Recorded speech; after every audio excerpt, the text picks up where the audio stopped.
আজকের উপস্থাপিত বিষয়সমূহ হল চলমান সাম্প্রদায়িক সহিংসতা, 2 রাষ্ট্রীয় প্রতিষ্ঠানসমূহের বৈষম্যমূলক আচরণ, 3 অন্তর্বর্তীকালীন সরকার কর্তৃক সংবিধান সংস্কারের উদ্যোগ, 4 রাষ্ট্রীয় প্রতিষ্ঠানসমূহে ধর্মীয় ও জাতিগত সংখ্যালঘুদের প্রতিনিধিত্ব ও অংশীদারিত্ব, 5 ধর্মীয় ও জাতিগত সংখ্যালঘু নেতৃবৃন্দের বিরুদ্ধে হয়রানিমূলক মিথ্যা মামলা দায়ের, দলিত ও ক্ষুদ্র সম্প্রদায়ভুক্ত জনগোষ্ঠীর জন্য রাষ্ট্রের বিশেষ উদ্যোগ এবং 7 সংখ্যালঘুদের 8 দফা দাবি বাস্তবায়ন।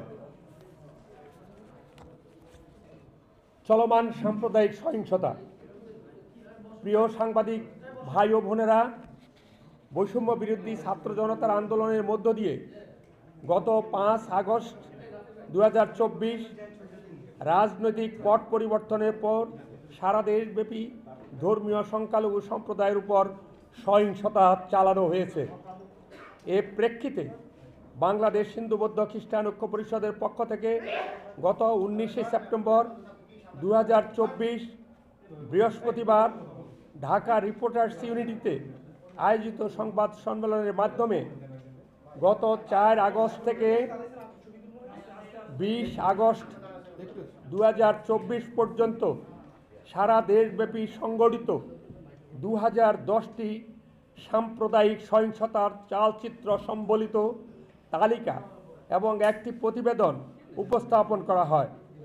আপনাদের সহযোগিতায় দেশবাসী, রাজনৈতিক দলসমূহ ও নাগরিক নেতৃবৃন্দ এবং সরকারের সহৃদয় অবগতির জন্যে উক্ত সংবাদ সম্মেলনে অনতিবিলম্বে সাম্প্রদায়িক সহিংসতা বন্ধ, এর সাথে জড়িত দুর্বৃত্তদের আইনের আওতায় এনে গ্রেপ্তার এবং বিচারের মাধ্যমে দৃষ্টান্তমূলক শাস্তি নিশ্চিত করার জোর দাবি জানানো হয়।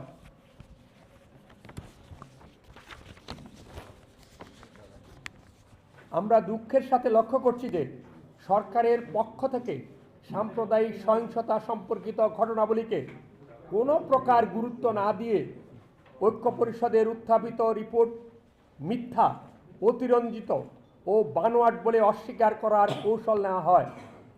কিন্তু আপনাদের ঐকান্তিক সহায়তায় দেশি বিদেশি গণমাধ্যম উক্ত রিপোর্টে উল্লেখিত সহিংসতার ঘটনার উপর বিভিন্ন প্রতিবেদন প্রকাশ করায় এবং দেশি বিদেশি মানবাধিকার সংস্থা, জাতিসংঘ মানবাধিকার সংগঠন এবং পার্লামেন্ট ও সরকারের পক্ষ থেকে সাম্প্রদায়িক সহিংসতার ঘটনাবলীকে বিভিন্নভাবে তুলে ধরার পর বাংলাদেশের অন্তর্বর্তীকালীন সরকার 10 ডিসেম্বর 2024 তারিখে এক প্রেস ব্রিফিংয়ে স্বীকার করেন যে বেশ কিছু সাম্প্রদায়িক সহিংসতার ঘটনা ঘটেছে এবং তা বন্ধে বিভিন্ন পদক্ষেপ নিয়েছে। ইতিমধ্যে 88টা মামলায় 70 জনকে গ্রেপ্তার করা হয়েছে বলে জানিয়েছেন। পরবর্তীতে গত 11 জানুয়ারি 2025 প্রধান উপদেষ্টার প্রেস উইংস পুলিশের অনুসন্ধানের বরাত দিয়ে গণমাধ্যমে জানায় যে ঐক্য পরিষদ কর্তৃক আনিত অভিযোগে 2010টি ঘটনার মধ্যে 1769টি হামলা ও ভাঙচুরের ঘটনা ঘটেছে।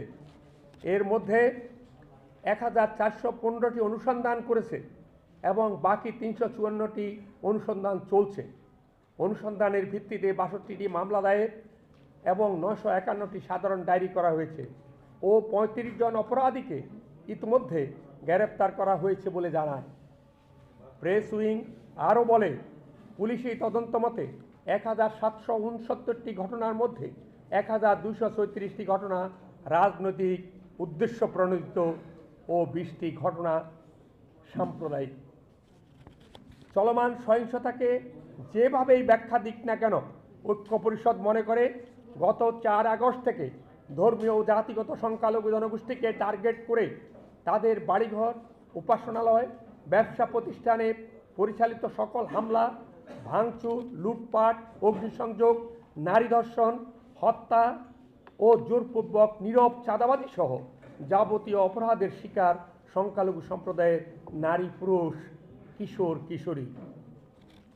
সংখ্যালঘু সম্প্রদায়ের বিরুদ্ধে এই ধরনের সাম্প্রদায়িক সহিংস ঘটনা শুধু ফৌজদারি অপরাধেই নয়, এটি মানবতার বিরুদ্ধেও অপরাধ এবং তা এখনও চলমান। 20 আগস্ট 2024 পরবর্তীতে বিভিন্ন দৈনিক পত্রপত্রিকায় প্রকাশিত তথ্যের উপর ভিত্তি করে চলমান সাম্প্রদায়িক সহিংসতা বিশ্লেষণ করে দেখা যায়, গত 21শে আগস্ট 2024 থেকে 31শে ডিসেম্বর 2024 পর্যন্ত দেশের বিভিন্ন অঞ্চলে, বিশেষ করে গ্রামীণ পর্যায়ে মোট 174টি সাম্প্রদায়িক সহিংসতার ঘটনা ঘটেছে, যার মধ্যে এমনও সহিংসতার ঘটনা রয়েছে যেখানে একই ঘটনায় একাধিক পরিবার আক্রান্ত ও ক্ষতিগ্রস্ত হয়েছে।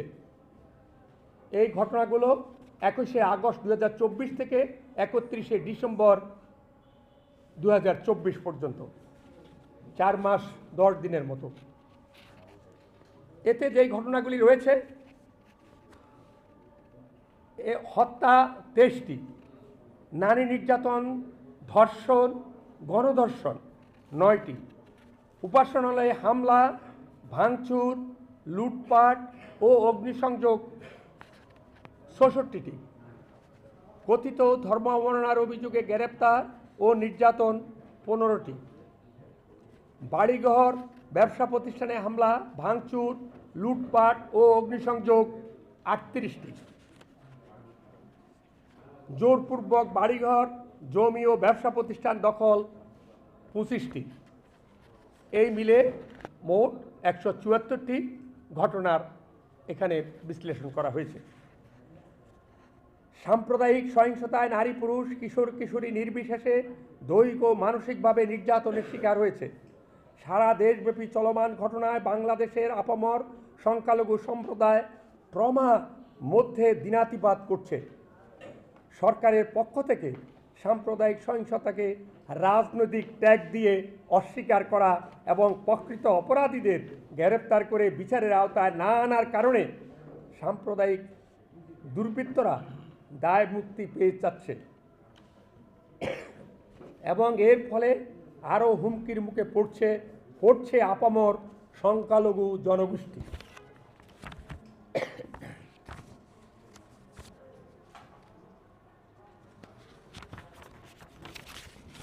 আমরা মনে করি উপরে উল্লেখিত তথ্যাদি সার্বিক ঘটনাবলীর আংশিক চিত্র মাত্র, কেননা 19শে সেপ্টেম্বর 2024 তারিখের সাংবাদিক সম্মেলনে উপস্থাপিত তথ্যসমূহ সংগ্রহ করা হয়েছিল ঐক্য পরিষদের সারা দেশের শাখা সংগঠনগুলোর মাধ্যমে, কিন্তু এবারে তা সম্ভব হয়নি, কারণ স্থানীয় নেতৃবৃন্দ বিদ্যমান বাস্তবতায় অব্যাহত হুমকি, হামলা ও মিথ্যা মামলা মোকদ্দমায় জড়িত হওয়ার কারণে তাদের পক্ষে মাঠ থেকে তথ্যাবলী সংগ্রহ করা সম্ভব হয়নি।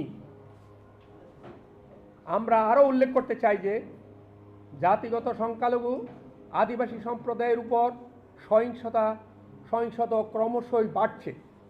গত 15 জানুয়ারি আদিবাসী সম্প্রদায়ের অস্তিত্ব রক্ষা ও আদিবাসী হিসাবে তাদের পরিচয়ের দাবি সহ নবম দশম শ্রেণীর পাঠ্যপুস্তক থেকে আদিবাসী শব্দযুক্ত জুলাই ও গণ অভ্যুত্থানের চিত্রকর্ম বা গ্রাফিতি বাদ দেওয়ার প্রতিবাদে শান্তিপূর্ণ প্রতিবাদ করতে গেলে চিহ্নিত একটি গোষ্ঠী তাদের উপর সশস্ত্র আক্রমণ চালায়।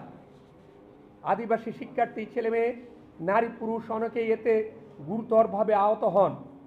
এদের মধ্যে অনেকে এখনও বিভিন্ন হাসপাতালে চিকিৎসাধীন।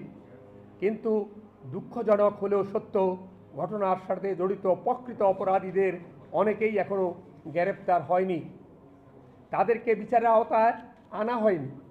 বাংলাদেশ হিন্দু বৌদ্ধ খ্রিস্টান ঐক্য পরিষদ সাম্প্রদায়িক ও মানবতা বিরোধী এই সকল সহিংসতার বিরুদ্ধে ইতিমধ্যে তীব্র ক্ষোভ ও নিন্দা প্রকাশ করেছে। অনতিবিলম্বে আদিবাসী জনগোষ্ঠীর উপর সকল প্রকার সহিংসতা বন্ধে যথাযথ কার্যকর পদক্ষেপ নেওয়ার জন্য সরকারের কাছে পুনরায় জোর দাবি জানাচ্ছে। বিচারহীনতার রাজনীতি এবং সংস্কৃতি বন্ধ করে দশকের পর দশক ধরে চলা সাম্প্রদায়িক সহিংসতার শিকার সংখ্যালঘুদের জন্য ন্যায় বিচার আজ নিশ্চিত করার সময় এসেছে।